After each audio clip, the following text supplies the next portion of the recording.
Hello दोस्तों, मैं मनीष कुमार अपने एक नए वीडियो में आप लोगों का स्वागत करता हूं। मैंने इससे पहले की वीडियो में आपको बताया था कि किसी वैद्युत द्विध्रुव की अच्छी स्थिति के लिए वैद्युत क्षेत्र की तीव्रता कैसे निकालते हैं, और आज मैं आपको सिखाऊंगा कि किसी वैद्युत द्विध्रुव की निरक्षीय स्थिति के लिए वैद्युत क्षेत्र कैसे निकालते हैं। मैं इतना आसान तरीका आपको बताऊंगा कि आप सिर्फ 2-4 लाइन में ही इस डेरिवेशन को कर ले जाएंगे, लेकिन हाँ, एक शर्त पर। आपको समझना होगा चित्र कि चित्र कैसे बनता है। तो चलिए शुरू करते हैं। तो देखिए, यहाँ पर हम वही बात लेंगे, द्विध्रुव लेंगे। जैसे कि यहाँ पर -q द्विध्रुव ले लीजिए और यहाँ पर +q द्विध्रुव ले लीजिए। उसका पोल जो होता है -q और +q, एक द्विध्रुव ले लीजिए। इसके बीच की दूरी 2l होती है, ये आपको पता है। अच्छा, यदि हम यहाँ पर मान लें कि इसका मध्य बिंदु O है तो ये दूरी l हो जाएगी, ये भी दूरी l हो जाएगी। ठीक। अब कह रहा है कि निरक्ष में, निरक्ष का मतलब होता है कि ये हमने अक्ष में लिया था, यानी कि ये वाला निरक्ष, यानी कि अक्ष में नहीं रहेगा। निरक्ष मतलब कुछ यहाँ मान लीजिए ये हो गया जो बिंदु P है, यहाँ पर हमें विद्युत क्षेत्र निकालना है। तो इसको मान लीजिए कि ये बिंदु O है, O से जो ये P है वो R डिस्टेंस पर रखा हुआ है, जहाँ पर हमें विद्युत क्षेत्र की तीव्रता ज्ञात करनी है। ठीक, चलिए। तो अब हमको आप ये बताइए कि यहाँ पर यल है, यहाँ पर यल है, और यहाँ पर बिंदु P है, तो यहाँ पर भी हम एक तो परीक्षण चार्ज Q0 लेंगे, जो कि हमेशा पॉजिटिव होता है। तो जो ये Q है, ये इस Q को अपनी तरफ प्रतिकर्षित करेगा, अपनी तरफ आकर्षित करेगा या फिर प्रतिकर्षित करेगा।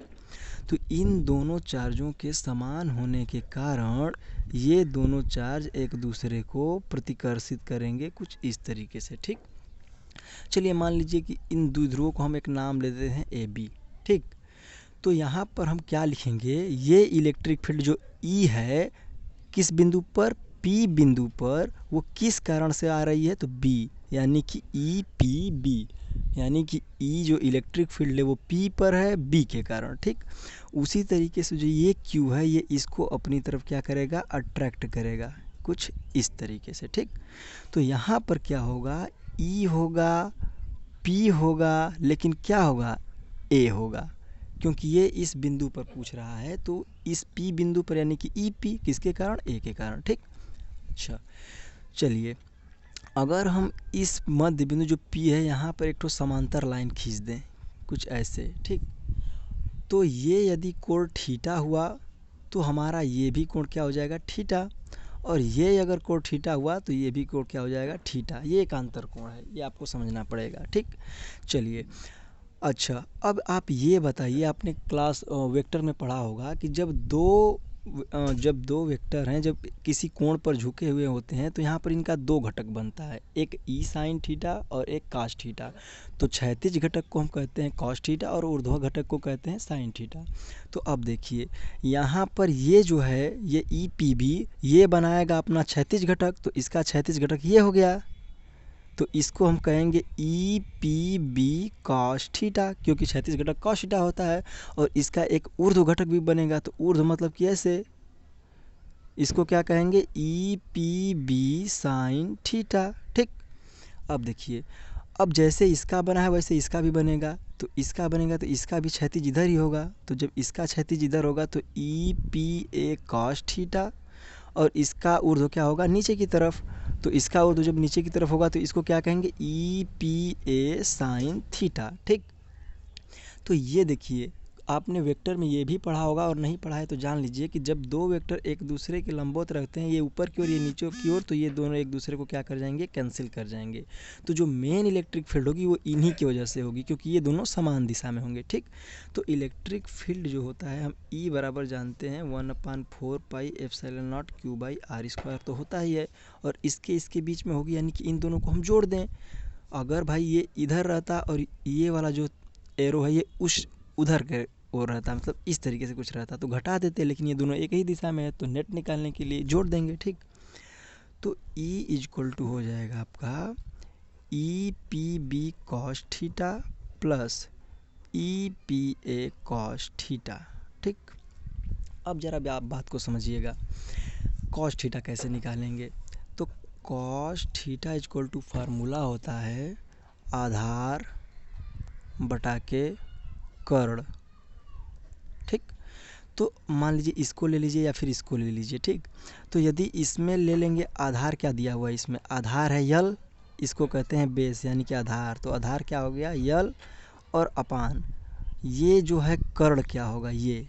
तो देखिए आप एक नियम पढ़े होंगे कि कर्ण का स्क्वायर बराबर आधार का स्क्वायर प्लस लंब का स्क्वायर। तो ये जो होगा, ये कर्ण का स्क्वायर बराबर क्या हो जाएगा, आधार का स्क्वायर प्लस लंब का स्क्वायर, और स्क्वायर इधर आएगा तो कर्णी हो जाएगा, यानी कि R square plus L square. ठीक, और वैसे ही इधर भी हो जाएगा R square plus L square. ठीक है, तो यहाँ पर हम लिख सकते हैं L upon R square plus L square. ठीक, ये हो गया आपका कॉस थीटा की वैल्यू। तो चलिए अब हम देख क्या रहे हैं कि यहाँ पर जो माइनस क्यू के कारण लग रहा है, हम यहाँ पर लिखेंगे माइनस क्यू के कारण।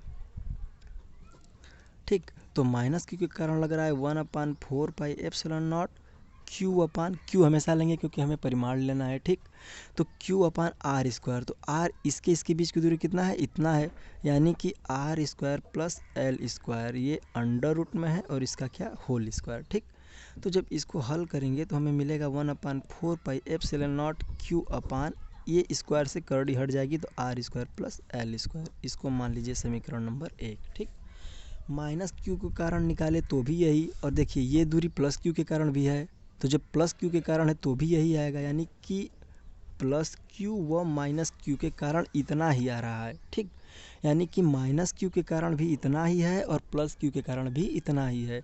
तो हम ये नेट कैसे निकालें, यानी कि हम इसको ये कह सकते हैं कि ई पी बी जो है वो ई पी ए के बराबर हो जाएगी। कैसे हो जाएगी, क्योंकि इनकी दूरी दोनों समान है। ठीक, तो जब ये दोनों बराबर हो जाएंगे तो हम यहाँ से अगर ले लें इस समीकरण से, तो इसमें लिख सकते हैं ई बराबर E P B cos theta plus, यहाँ पर ई पी ए की जगह पर देखिए क्या लिख सकते हैं, ई पी बी, यानी E P B cos theta.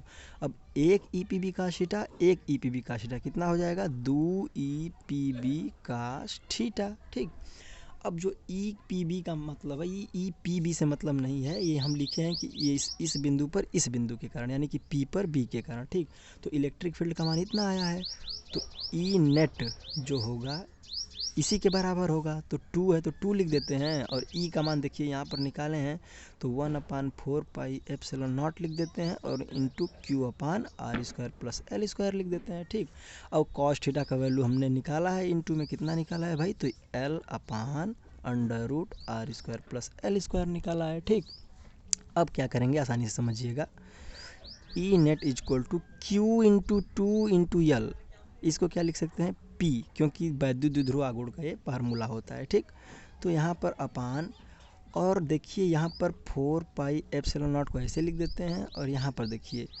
ये है 1/r square plus L square, यहाँ पर बच गया।